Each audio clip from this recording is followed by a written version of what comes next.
Hello investor, welcome back to the channel Patvester. तो आज हम जानेंगे सिर्फ 10 मिनट में फंडामेंटल एनालिसिस कैसे करें। सिर्फ 10 मिनट में तो पूरा डिटेल फंडामेंटल एनालिसिस तो नहीं हो सकता, बट ये शॉर्ट में मैं आपको बताऊंगा कि कैसे फंडामेंटल एनालिसिस कर सकते हैं। इसकी वजह से आप अच्छे स्टॉक भी पिक कर सकेंगे और उससे ज़्यादा भी आप बुरे स्टॉक से आप दूर रह पाओगे। ये मेरा मकसद है। तो चलिए शुरू करते हैं। ये है सचिन तेंदुलकर, दुनिया के सबसे महान बल्लेबाज। You can say he is like a blue chip stock of world cricket और इंडियन क्रिकेट। अभी हम रिलायंस से कंपेयर करेंगे सचिन तेंदुलकर को। अगर किसी बाहर के लोगों को, जैसे रशियन चाइनीज़ को, हमें बताना है कि सचिन तेंदुलकर कैसे है, सबसे बढ़िया प्लेयर है, क्योंकि हम इंडियंस तो रोज़ मैच देखा है हमने मैच, और सचिन कैसे खेलते हैं हमको पता है। बट आउटसाइडर को कैसे पता चलेगा कि Sachin Tendulkar is one of the best player.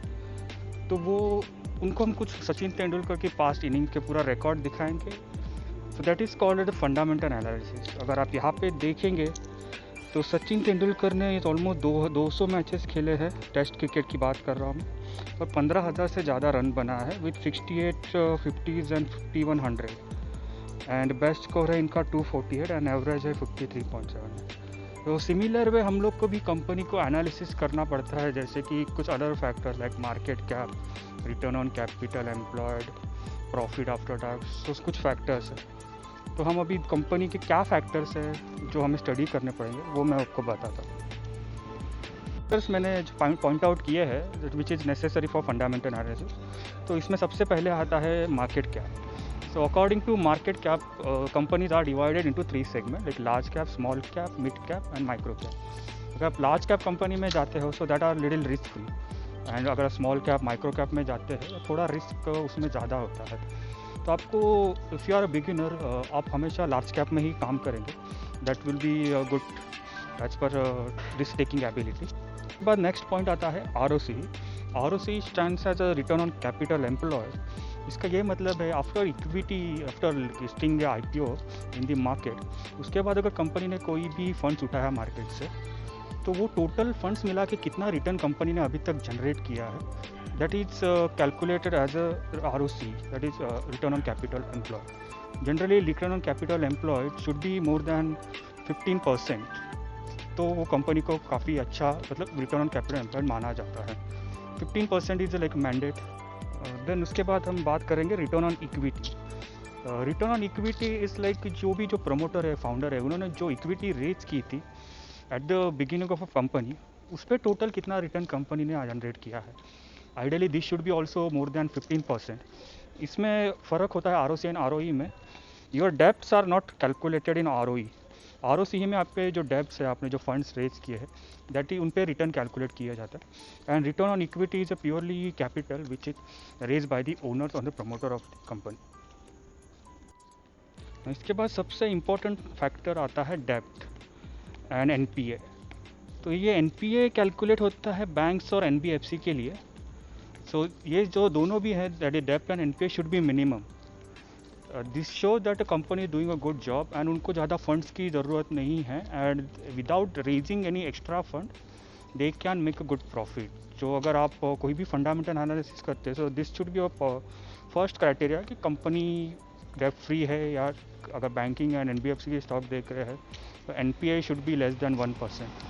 तो ये क्राइटेरिया सबसे इम्पोर्टेंट है आपको स्टॉक सिलेक्शन में। देन नेक्स्ट पैरामीटर है cash flow. Cash flow is money which comes to the, like, in the pocket of promoter apart from the actual profit of the company. अगर simple तरीके से बताया जाओगा, जो company ज़्यादा profitable होती है तो कुछ हिस्सा उसका ओनर्स को भी जाता है। So it's very similar. अगर कंपनी के पास ज़्यादा प्रॉफिट है तो definitely they have a good cash flow, and again that is a good indication that company doing a good job. So आपको कैश फ्लो भी चेक करना है। Cash flow is not that mandatory criteria, but in case of your, आपको कोई भी दो कंपनियों में थोड़ा सा प्रॉब्लम है, like both are very similar, तो आप कैश फ्लो की तरफ भी देख सकते हैं। तो प्रमोटर होल्डिंग इंपॉर्टेंट है, because if a promoter is good then only then company can progress, and as per SEBI rules, promoters should not have holding of more than 75%. So there are many good companies जिनकी almost holding 75 के below है, and जितनी promoter ज़्यादा holding रहती है उतना ही जो company को आगे बढ़ाने का जोश रहता है कंपनी के प्रमोटर्स में वो ज़्यादा होता है। इसका बेस्ट एग्जांपल आप देखेंगे टीसीएस में सबसे ज़्यादा प्रमोटर होल्डिंग है टाटा सन की around 72%। TCS the one of the top company in India.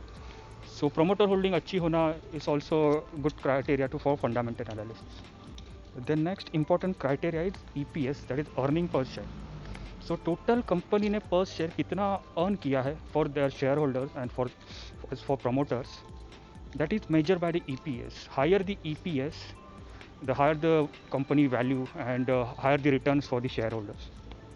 Comes the another important ratio is the PE ratio, that is price to earning ratio. This shows how the company's price is affected by the earnings of the company. So suppose company को अगर ₹1 generate करना है as a profit, तो how much money they are putting to get that ₹1 is simply called as a PE ratio. तो इससे हमें पता चलता है कि कुछ प्रॉफिट कमाने के लिए कंपनी कितने पैसे स्पेंड कर रही है। तो ये अगर आप देखेंगे तो कंपनी के expense should be very less and company का प्रॉफिट ज़्यादा होना चाहिए। तो अगर आप इवैल्यूएशन करते वक्त आपको ये चेक करना है कि कंपनी का पी सब कम से कम हो। के बाद आता है book value. Book value is the value of a company's asset according to books of account. So this is important criteria to evaluate company according to their books of account. जैसे कि कुछ कंपनी के assets होते हैं, उनकी value by the time कुछ कम हो जाती है। सो कंपनी का एग्जैक्ट वैल्यूएशन के लिए आपको book value is important criteria है। PAT, that is profit after tax. So this is the one of the like best criteria to understand the company progress. अगर आप रिजल्ट्स के दौरान आप देखेंगे तो कंपनी ने प्रॉफिट कितना किया वही जब देखा जाता है हमेशा।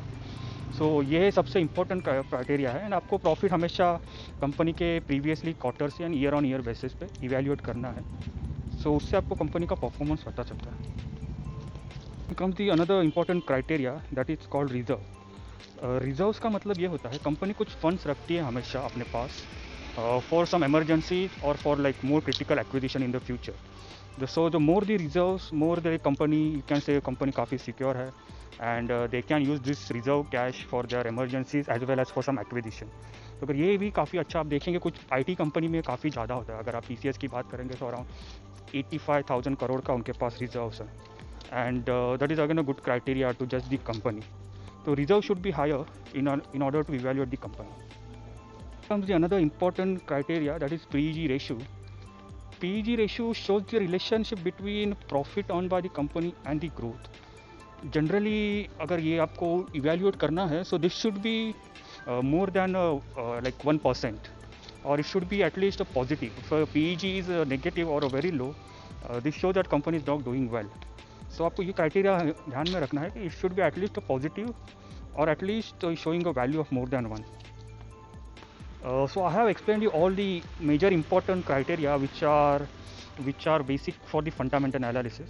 तो इससे आपको थोड़ी बहुत आइडिया आ जाएगी कि फंडामेंटल एनालिसिस क्या होता है और हमको कंपनी किस फैक्टर से इवैल्यूएट करनी है, किस फैक्टर पे हमें जज करना है एंड दो तीन कंपनी को कंपेयर कैसे करना है।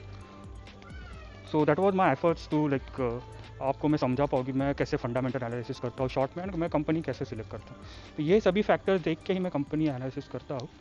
तो आप भी एक बार कोई कंपनी लीजिए एंड उसका अकॉर्डिंग टू दिस फैक्टर आप उनको जज कीजिए। अगर आप ये वीडियो पसंद आया तो प्लीज़ इसे लाइक कीजिए और अपने दोस्तों के साथ भी शेयर कीजिए। ऐसे इंटरेस्टिंग वीडियो जानने के लिए इस चैनल को सब्सक्राइब कीजिए और बेल आइकन को भी प्रेस कर दीजिए। हम मिलेंगे अगले वीडियो में, तब तक के लिए धन्यवाद।